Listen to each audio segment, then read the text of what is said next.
Olá, meus amigos, sejam bem-vindos a mais uma aula de preparação para a segunda fase da OAB em Direito Constitucional, simplesmente a melhor matéria, a melhor disciplina jurídica que existe. Eu sou Gleison Nogueira, advogado e professor de Direito, e trouxe para a nossa aula de hoje uma das peças mais cobradas do seu exame de ordem, uma das mais importantes, tanto para você elaborar como peça, de fato, mas também importante porque cai bastante em questões da sua segunda fase. É a ação direta de inconstitucionalidade, a famosa e a querida ADI. Pessoal, a ADI está regulamentada pela Lei 9868 de 99. Essa lei também regulamenta outras duas ações do controle concentrado, que é a ADO, a Ação Direta de Inconstitucionalidade por Omissão, e a ADC, que é a Ação Declaratória de Constitucionalidade.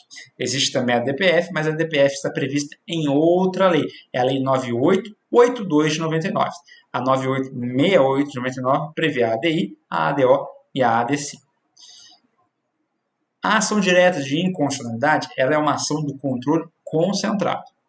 Vocês lembram da diferenciação entre controle concentrado e difuso? Vamos lá.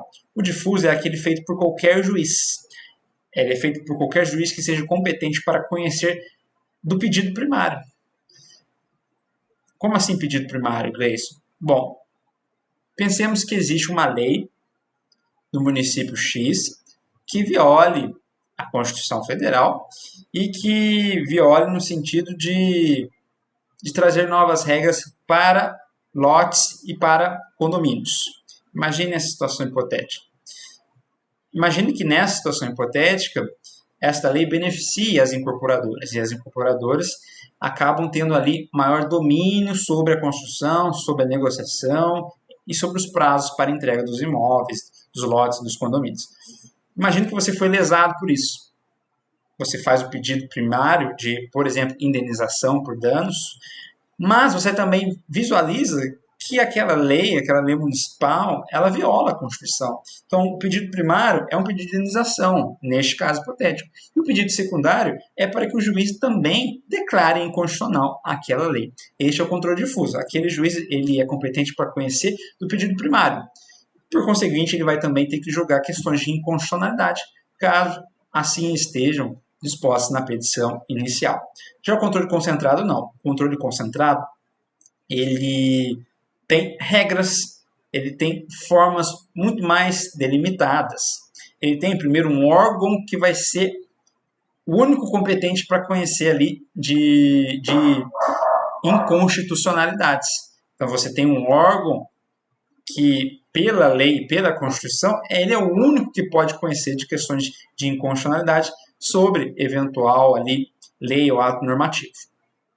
E esta ação do controle concentrado também tem legitimados ativos próprios, que nós vamos ver lá na frente. Ele tem, então, um tribunal específico, legitimado ativo específico, e trata ali de questões de constitucionalidade que vão ser levados, então, a cabo por este tribunal especial, esse tribunal competente, por meio, então, de um processo delimitado tanto na Constituição quanto na Lei 9868 de 99. Então, não é qualquer juiz que pode conhecer disso. Esse pedido específico de inconstitucionalidade, ele tem que ser feito diretamente, então, para o órgão competente. Este é o controle concentrado.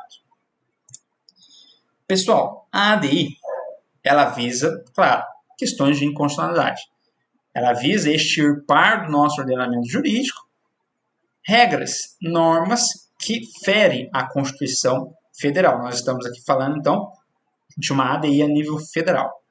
Então, essa ADI, ela é o procedimento por meio do qual aquele legitimado ativo busca tirar do nosso ordenamento, do nosso direito, eventual norma que é contrária à Constituição. A Constituição diz X, a norma diz Y. Em linhas gerais, então, ela busca banir do nosso ordenamento lei ou ato normativo estadual ou federal que sejam atingidos pelo vício de inconstitucionalidade, lei ou ato normativo estadual ou federal que sejam contrários à Constituição. Isso está lá no artigo 102, inciso 1, a linha A da nossa CF. Só que, além disso, esse conceito está muito ainda pobre para a sua segunda fase, se você quer de fato entender a ADI. em linhas gerais, indo mais adiante, indo um pouco mais a fundo desse conceito básico inicial, a gente pode dizer também que a ADI ela pode ser proposta contra emenda constitucional e contra decreto autônomo e outros decretos que tenham extravasado o poder regulamentar do chefe do Poder Executivo, invadindo matéria reservada à lei. Pessoal, muito importante. Então, não é só a lei estadual ou federal que pode ser objeto da ADI. Não. Emenda constitucional também pode. Mas, Gleison, uma emenda constitucional, como uma emenda constitucional pode ferir a própria Constituição se ela é a própria Constituição? Calma, meus amigos. Uma emenda constitucional não pode ferir o texto original da Constituição ou outro dispositivo que lá esteja. O decreto autônomo ou um decreto do chefe do Poder Executivo não pode dispor sobre matéria reservada à lei. Ele está extravasando o poder regulamentar. O decreto serve para regulamentar lei. O decreto ele serve apenas para dispor, dirimir um pouco aquilo que já está previsto por uma lei em sentido estrito. Algo muito importante que pode ser crucial para a sua segunda fase. Vocês lembram quando falamos em tratados e convenções internacionais de direitos humanos aprovados com quórum de emenda? Esses tratados e convenções eles entram no nosso ordenamento como emendas constitucionais. Então veja só, eu tenho um tratado de direitos humanos, ele foi votado pelo Estado brasileiro aqui na nossa ordem interna, e foi aprovado com quórum de emenda constitucional, nos termos do artigo 5º, parágrafo 3º da CF. Artigo 5º, parágrafo 3º. Então, ele foi votado em 2 turnos nas 2 casas do Congresso Nacional e foi aprovado por no mínimo 3/5 dos membros. Este é o quórum de emenda constitucional. Então, um tratado internacional de direitos humanos que for aprovado com este quórum específico, ele vai entrar no nosso ordenamento não como norma supralegal, mas como emenda constitucional, equivalente à emenda constitucional. Então, veja, aqui está a Constituição, aqui estão as leis infraconstitucionais. Os tratados internacionais que não entram com quórum de emenda constitucional, eles entram acima das leis, mas abaixo da Constituição. São normas supralegais. Agora, os tratados internacionais de direitos humanos e que forem aprovados com quórum de emenda, eles entram ao lado da Constituição, como se emendas constitucionais fossem. Então, pense comigo, se um tratado internacional entra com quórum de emenda, ele vai ser emenda constitucional. E se ele é emenda constitucional, se ele é equivalente, mais tecnicamente dizendo, ele pode ser também objeto ali de ação direta de constitucionalidade.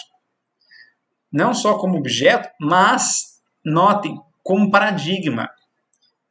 Então, vejamos, temos uma Constituição Federal, de 88. Imaginemos que tem a emenda constitucional 45. Depois disso, nós temos ali a Convenção de Nova York para pessoas com deficiência, aprovada aqui no Brasil em 2009, com status de emenda, com quórum de emenda, os termos do artigo 5º, parágrafo 3º da CF. Então, veja, na linha do tempo, nós temos em 88 o texto originário da CF, temos uma emenda de 2004, que é a emenda 45, e temos uma emenda em 2009, que nada mais é do que este Tratado Internacional de Direitos Humanos, que adentrou com o rito especial do artigo 5º, parágrafo 3º. O texto original ele é paradigma, por exemplo, para uma norma que está ferindo o seu texto original? Sim, claro que é. A emenda de 2004, a emenda 45 de 2004, é paradigma. Então, uma norma de 2020 que contraria a emenda 45 de 2004. Esta emenda, ela é paradigma para dizer se aquela norma fere ou não a Constituição? Sim. Gleison, então aquele tratado de 2009 que tem equivalência de emenda constitucional, ele é paradigma? Sim. Então a norma que foi editada depois dele, pegamos uma lei de 2022. Se essa lei de 2022 contraria o texto do tratado, aqui eu estou falando da Convenção de Nova York de 2009, esta lei pode ser objeto de ADI. E o Tratado de Nova York vai ser o paradigma constitucional. Então, a Constituição ela é formada pelo seu texto originário, por suas emendas, pelos tratados internacionais aprovados no rito do artigo 5º, parágrafo 3º, e também pelos princípios que a Constituição adota, que não exclui aqueles que já estão previstos por ela no seu próprio texto. Isso é chamado de bloco de constitucionalidade. Eu faço agora faço agora um desafio para vocês. Você quer entender um pouco mais sobre esse bloco de constitucionalidade? Você quer entender um pouco mais sobre... Gleison, o tratado é emenda, então ele pode ser paradigma de ação de controle? Gleison, a Constituição ela não é formada só pela CF de 88? Você quer entender um pouco melhor? Vai no meu perfil no Instagram, @gleison.adv, e procura lá um post que eu falo sobre isso, sobre os tratados internacionais de direitos humanos aprovados com código de emenda. Dá uma olhadinha lá, que tem tudo muito bem explicado para vocês. Mas na aula de hoje, o que você precisa saber? Tratados internacionais são aprovados com código de emenda, são equivalentes às emendas. E as emendas podem ser propostas tanto como paradigma nas ações do controle concentrado, como também norma impugnada nas ações do controle concentrado. Em sentido amplo, em linhas gerais, a ADI ela é proposta contra, então, ato normativo primário, contrário à Constituição. Ato normativo primário são as espécies normativas previstas pela própria Constituição. Então, nós falamos de lei ou ato normativo estadual ou federal, falamos de emenda, falamos de decreto, mas, indo, então, ainda mais a fundo neste conceito primário, neste conceito básico, melhor dizendo, que você precisa saber para a sua prova. A ADI pode ser proposta contra ato normativo primário, estadual ou federal contrário à Constituição. O que são esses atos normativos primários, Gleison? As emendas, as leis complementares, as leis ordinárias, as medidas provisórias. Está tudo lá discriminado no artigo 59 da CF. Então você está levando selvagem, bateu o olho, é um ato normativo primário, está lá previsto no artigo 59 da CF, opa, pode ser objeto de ADI. Ele foi editado por um órgão estadual, é uma lei, é um ato normativo primário estadual ou federal, contraria a Constituição? Sim. Opa, então pode ser uma hipótese de ação do controle concentrado. Agora você deve estar se perguntando, e legislação municipal? Legislação municipal que contraria a Constituição, como funciona? Bom, isso é jurisprudência. O STF não admite ADI de lei ou ato normativo municipal em faixa da CF. Mas, calma lá, é possível por meio do controle difuso, podendo chegar via recursal ao STF, ao Supremo Tribunal Federal. Qual é o recurso que chega ao STF? Recurso extraordinário. E se chegar lá, naquele controle difuso, imagina o caso que eu falei lá no começo, da lei municipal que trata de lotes, loteamento, de condomínios, e você fez esse pedido secundário na ação perante o juiz ali da sua comarca. Imagina que esse processo caminha até o TJ, caminha até o STJ, e você vai fazer depois um recurso extraordinário, chega até o STF. Veja, uma lei municipal que contraria a Constituição, chegou ao STF? Chegou, mas não pelo controle concentrado, mas sim pelo controle difuso.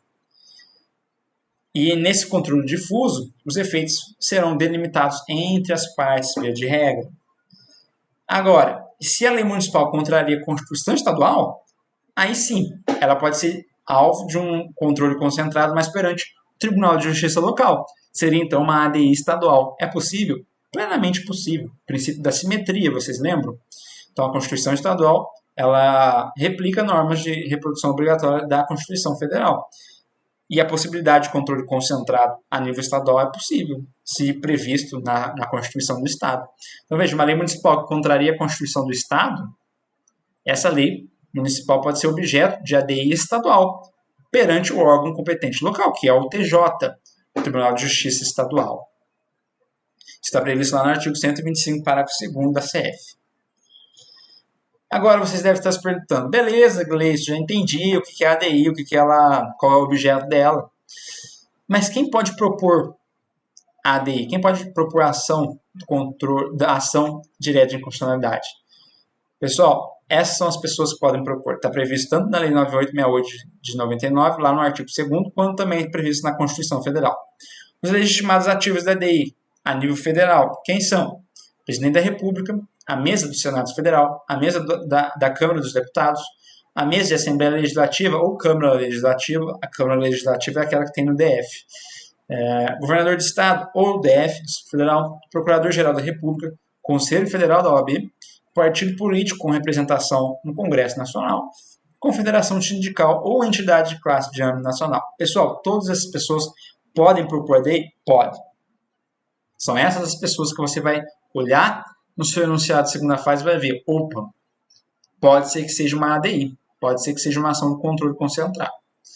Você deve estar se perguntando, por que essas marcações aí em 3 legitimados que eu trouxe para vocês? Por que esses 3 pontinhos aí? Mesa de Assembleia Legislativa ou Câmara Legislativa, Governador de Estado, DF, Confederação Sindical ou Entidade de Classe. Pessoal, marque na sua cabeça. Essas pessoas, esses legitimados, eles têm que fazer pertinência temática na sua petição inicial. Como assim? Os outros não precisam justificar a propositura da ação. Eles não precisam justificar porque eles estão entrando com aquela ação. Então, o presidente da República, ele está pedindo a inconstitucionalidade de um ato normativo. Por que ele está pedindo? Não importa. O que importa é a impugnação em si. Aquele ato contraria a Constituição, ele não precisa falar, eu estou entrando porque qual é o meu interesse nisso? Ele não precisa. Agora, a mesa da Assembleia Legislativa do Estado, a Câmara Legislativa do DF, o governador do DF dos estados, a Confederação Sindical, a entidade de classe, eles precisam justificar a ação.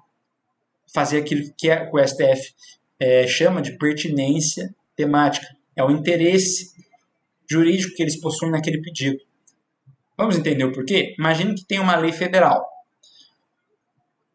E o governador do estado de São Paulo, por exemplo, está achando que o estado dele está sendo, digamos assim, está tendo seus direitos previstos na Constituição Federal rechaçados por aquela lei federal.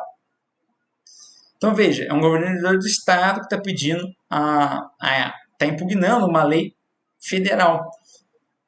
Ele precisa demonstrar para o STF o porquê que ele está entrando com essa ação.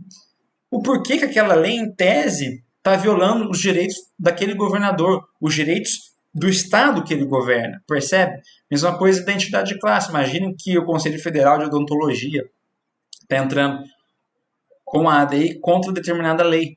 Ele tem que mostrar o porquê que aquela lei está prejudicando os profissionais que integram aquela entidade de classe. Agora, a mesa do Senado não. Basta que ela identifique uma inconstitucionalidade para que ela proponha a ação. Então, é menos um tópico que você tem que colocar, né? Então, se você pega esses legitimados especiais, você tem que abrir mais um tópico na sua petição inicial para você discriminar bem delimitadamente a pertinência temática. Agora, quem que é o legitimado passivo? É o órgão, a autoridade que editou o ato impugnado. Então, imagina lá. Imagine uma medida provisória editada pelo presidente da República. Quem que é o legitimado passivo? O presidente da República. Compreende? Permite-se a medida cautelar na ADI. A medida cautelar aqui vai ser, entre aspas, aquilo que a gente chama de liminar. Mas você tem que usar qual a nomenclatura? Medida cautelar. Então, vem perante Vossa Excelência impetrar com ação direta de inconstitucionalidade com pedido de medida cautelar. Então, é este o nome que você precisa utilizar. Não adianta falar doutrina, mas a doutrina diz que é liminar, a doutrina diz que é tutela de urgência. Não adianta. O que a lei está dizendo, 98.99? Medida cautelar. Então, na sua peça da OAB, você vai escrever o quê? Medida cautelar. Não inventa. Tá joia? Agora, como que é um esqueleto básico da peça? Da ADI? Você segue o roteiro do artigo 319. Normalzinho. Fatos, fundamento, pedidos. Fatos, fundamento, pedido. É claro, endereçamento, preâmbulo, qualificação. Só que, quanto mais fácil você deixar para o seu examinador o trabalho dele, melhor vai ser para você, né? Então, veja. Aquilo que a gente colocaria tudo nos fundamentos, faz um tópico específico, como eu deixei aqui de exemplo. Vai falar do cabimento da ação? Faz um tópicozinho específico. Já deixa para o seu examinador bem descarado assim. Olha, do cabimento. Tá aqui, ó. Estou explicando por que existe essa ação, por que ela pode ser impetrada aqui contra este ato normativo. Quer falar da legitimidade ativa? Fala aqui, ó, examinador, estou falando do porquê o legitimado ativo pode entrar com essa ação. Então, quanto mais você delimitar os tópicos da sua fundamentação, melhor. como tópicos autônomos. Então vamos lá. O que eu faria se fosse você? Né? Um endereçamento normal, né? No caso ali, presidente do STF. Preâmbulo, qualificação, quem que é o legitimado ativo, né? Sindicato dos metalúrgicos, pessoas jurídicas de direito privado, CNPJ tal, com sede na tal, enfim, aquela coisa normal. Né? Bem, não sei o que, ação direta de constitucionalidade, com pedido de medida cautelar, em face de, vamos lá, presidente da República, CPF, RG, com endereço tal, normalzinho 319 do CPC. Agora, além disso, qual é o próximo tópico que você tem que colocar? Qual é o primeiro tópico? É o dos fatos. Que aqui nós também podemos chamar de da norma impugnada. Você vai contar qual é a norma que você está impugnando, quem que editou essa norma, qual foi o trâmite legislativo, que são os fatos que importam para a ADI. Além disso, no próximo tópico, que você tem que fazer do cabimento, explica por que aquele ato normativo pode ser alvo de ADI. Por que aquela lei federal pode ser, a lei ordinária federal pode ser objeto da ADI. Explica por que isso. Isso chama do cabimento.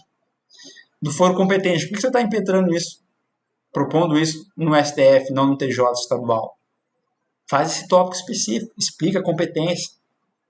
Legitimidade ativa. Explica que o seu legitimado ele pode propor essa ação. E se ele for legitimado especial, se ele for um governador do estado, neste tópico, coloca assim, da legitimidade ativa e da pertinência temática. Já explica tudo naquele tópico.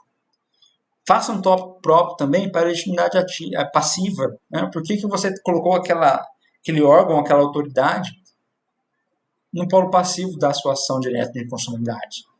Faça também o tópico específico da medida cautelar. Fala por que você está pedindo a suspensão dos efeitos daquela norma como medida cautelar. Por que você tem uma probabilidade do direito? Por que você tem um perigo da demora se aquela lei, se aquele ato normativo não tiver liminarmente, temporariamente suspenso seus efeitos? E depois, sim, você faz a fundamentação inteira da impugnação da norma, da inconstitucionalidade da norma impugnada. Por que aquela norma é inconstitucional? Qual é o direito que está na Constituição que ela viola? Qual é o artigo? Qual é o inciso? Qual é a linha? Ou se esse direito está previsto lá no Tratado Internacional aprovado com quórum de emenda. Então imagine que uma lei foi editada no Brasil que contraria direitos de pessoas com deficiência prevista lá no Tratado de 2009, da Convenção de Nova York, ou no Tratado de Marrakech, 2018, ou no mais recente, que é a Convenção Interamericana contra o Racismo, aprovada agora em 2022, no começo de 2022. Então veja, é ali que você vai falar mesmo do direito. E no final você vai fazer os pedidos. A procedência da ação, para declarar inconstitucional a norma, vai pedir o deferimento da medida cautelar. Além disso, vai pedir a intimação do órgão que editou a norma impugnada. E outra coisa, não pode faltar, vai pedir a intimação do PGR, do Procurador-Geral da República, vai pedir a intimação do AGU, do Advogado-Geral da União. Não se esqueça desses dois pedidos específicos também da sua ação direta de inconstitucionalidade. Pessoal, agradeço pela atenção de todos. Vocês viram, foi aqui uma revisão bem básica. Dei dicas bem pontuais para vocês irem muito bem na sua segunda fase se cair uma ADI. A gente viu o que é ADI, a gente viu a diferenciação de controle concentrado difuso, nós vimos a Lei 9868, que ela está prevista nesta lei específica. Nós vimos, agora há pouco, como que é o melhor esqueleto da ADI, como eu separo em tópicos a petição inicial da minha ação direta de inconstitucionalidade. Nós vimos os legitimados ativos, nós vimos a medida cautelar, enfim. Os principais pontos da ADI foram tratados na aula de hoje. Não se esqueçam, se tiver dúvidas, me contate. Meu Instagram e meu Facebook, @gleison.adv. Eu vou ficando por aqui. Tenham todos uma ótima preparação, ótimos estudos e até a próxima.